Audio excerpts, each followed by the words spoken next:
जय यीशु की। मैं हूं प्रियंका डामोर और आप देख रहे हैं रेडियो वेतसीशा की हिंदी सर्विस। कलीसिया समाचार में आप सभी का स्वागत है। कलीसिया समाचारों में प्रमुख है, मध्य सूडान में हिंसा तेज होने पर हजारों लोग पलायन कर रहे हैं। दलित मुक्ति के लिए एक विशेष रविवार। गुवाहाटी में सतत पारिस्थितिक पर राष्ट्रीय संगोष्ठी।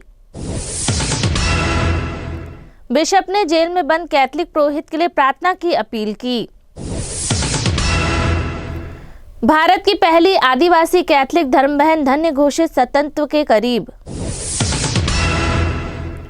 नई पुस्तक सामाजिक सद्भाव की और शांति और लोकतांत्रिक मूल्यों के मार्ग तलाशती है। ईसाइयों ने महाराष्ट्र में धर्मांतरण विरोधी विधेयक का विरोध किया। अब जानते हैं समाचार विस्तार से। मध्य सूडान में हिंसा तेज होने पर हजारों लोग पलायन कर रहे हैं। सूडान में हजारों लोग अपने घरों से पलायन कर रहे हैं क्योंकि मध्य कोर्डफान क्षेत्र में सेना RSF के बीच लड़ाई तेज हो गई है, जिससे संघर्ष और गहरा हो गया है, जिसमें पहले ही 14 मिलियन लोग विस्थापित हो चुके हैं और अनुमानतः 1,20,000 लोग मारे जा चुके हैं। सूडान सेना और अर्धसैनिक रैपिड सपोर्ट फोर्स के बीच क्रूर गृह युद्ध के कारण पहले से ही विस्थापित हुए अनुमानित 1.4 करोड़ लोगों की पीड़ा के अलावा हिंसा बढ़ने पर सप्ताह के अंत में हजारों और लोग अपने घरों से भाग गए हैं। अनुमान है कि 2023 में संघर्ष शुरू होने के बाद से लगभग 1,20,000 लोग मारे जा चुके हैं।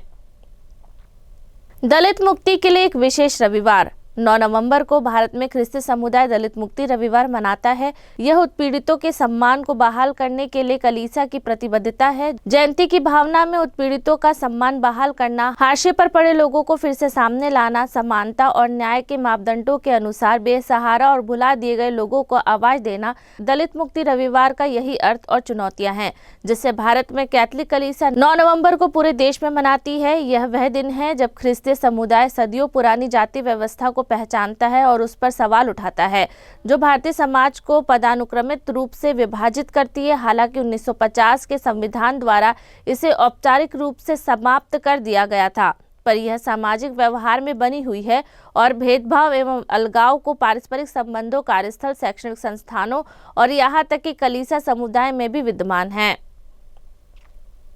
गुवाहाटी में सतत पारिस्थितिक पर राष्ट्रीय संगोष्ठी।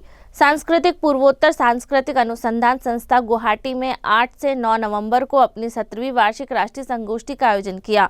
2 दिवसीय कार्यक्रम पारिस्थितिक पर पुनर्विचार, भारत में उभरे रुझान और सतत मार्ग पूर्वोत्तर भारत पर केंद्रित विषय पर केंद्रित था, जिसमें 30 से अधिक प्रतिष्ठित शिक्षाविदों, विद्वानों और शोधकर्ताओं ने 9 विषयगत सत्रों में 26 शोध पत्र प्रस्तुत किए।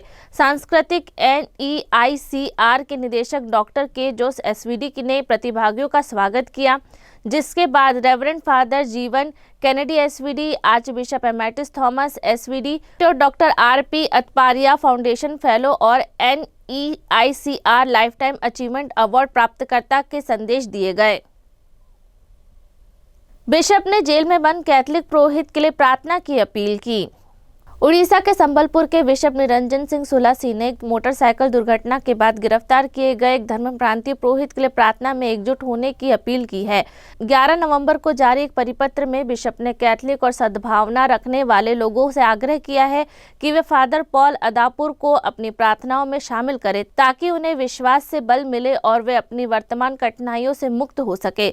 बिशप ने कहा, मैं गहरी चिंता और दुख के साथ आपको मेघपाल पैरिश के पल्ली पुरोहित फादर पॉल अदापुर से जुड़ी एक दुर्भाग्यपूर्ण घटना के बारे में सूचित कर रहा हूं। 9 नवंबर को दोपहर लगभग 2 बजे जब फादर पॉल सबलपुर से मेघपाल लौट रहे थे तो जुजुम्बुरा पुलिस स्टेशन के अंतर्गत हीरो गांव के पास एक दुर्घटना हुई। कथित तौर पर शराब के नशे में धुत एक मोटरसाइकिल सवार फादर पॉल द्वारा चलाए जा रहे वाहन से टकरा गया और उसकी मौके पर ही मौत हो गई। दुर्घटना के बाद घटना स्थल पर भीड़ जमा हुई। इससे तनाव के बीच भीड़ में से कुछ लोगों ने फादर पॉल पर हमला कर दिया। पुलिस ने तुरंत हस्तक्षेप किया, उन्हें बचाया गया और उनकी सुरक्षा और आवश्यकता कानूनी औपचारिकता को पूरा करने के लिए जुजुम्बुरा पुलिस स्टेशन ले गई। भारत की पहली आदिवासी कैथलिक धर्म बहन धन्य घोषित स्वतंत्रता के करीब। भारत की पहली आदिवासी कैथलिक धर्म बहन को धन्य घोषित किया गया है, जिससे वह स्वतंत्रता के एकदम करीब पहुंच गई है। 8 नवंबर को केरल के एक मरिया तीर्थ स्थल पर आयोजित एक समारोह में, जिसमें हजारों लोग शामिल हुए, उन्हें धन्य घोषित किया गया। पॉपुलियो का प्रतिनिधित्व करते हुए पेनांग के मलेशिया कार्डिनल सेबेस्टियन फ्रांसिस ने कोची के पास वल्लापोर्डम द्वीप पर स्थित basilica of Our Lady of Ransom में एक पवित्र प्रार्थना सभा के दौरान मदर एल्विसा वकाइल को औपचारिक रूप से धन्य घोषित किया। कार्डिनल फ्रांसिस ने कहा, मदर एल्विसा हर पत्नी, गर्भवती महिला, माँ, एकल माँ और अपने पति की मृत्यु के बाद विधवा से जुड़ाव महसूस कर सकती है। उन्होंने बताया कि धार्मिक जीवन अपनाने से पहले वे एक पत्नी और माँ थी। उन्होंने ईश्वर को मसीह की दुल्हन और कई लोगों के लिए एक आध्यात्मिक माँ के रूप में अपनी पहचान को नया रूप देने की अनुमति दी। नई पुस्तक सामाजिक सद्भाव के और शांति और लोकतांत्रिक मूल्यों के मार्ग तलाशती है। इसी विषय पर आयोजित एक संगोष्ठी के अंतर्गत 1 नवंबर को India Islamic culture centre Lodhi road नई दिल्ली में सामाजिक सद्भाव की और नामक एक नई पुस्तक का विमोचन किया गया। इस कार्यक्रम में समकालीन भारत में सद्भाव के निर्माण की चुनौतियों और अवसरों पर विचार विमर्श करने के लिए विद्वानों, पत्रकारों और सामाजिक टिप्पणीकारों को एक मंच पर लाया गया। यह पुस्तक doctor father MD Thomas MST institute of harmony and peace studies के संस्थापक और निदेशक द्वारा लिखी गई 10वीं पुस्तक है।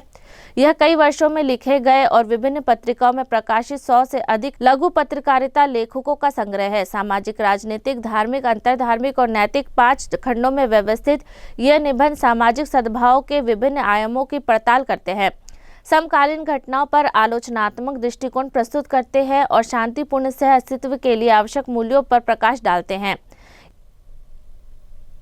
ईसाइयों ने महाराष्ट्र में धर्मांतरण विरोधी विधेयक का विरोध किया। 9 नवंबर को महाराष्ट्र राज्य से लगभग 7,000 ईसाइयों ने प्रदर्शनों में भाग लिया और सरकार से प्रस्तावित धर्मांतरण विरोधी कानून को वापस लेने का आग्रह किया। उनका कहना है कि यह धार्मिक स्वतंत्रता के लिए खतरा है और इसका इस्तेमाल अल्पसंख्यकों को निशाना बनाने के लिए किया जा सकता है।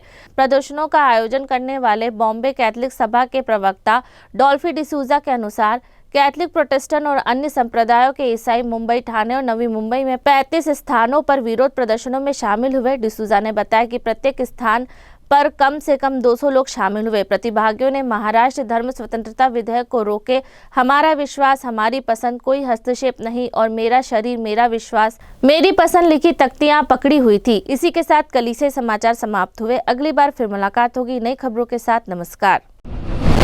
रेडियो वेरितास एशिया आपके लिए लेकर आए हैं RVA mobile app. RVA mobile app पर हमारे विभिन्न प्रकार के कार्यक्रमों का लाभ लें, हमसे जुड़े और एशियाई ईसाईयत की आवाज का हिस्सा बने। आज ही ऐप स्टोर एवं प्ले स्टोर से RVA मोबाइल ऐप डाउनलोड करें।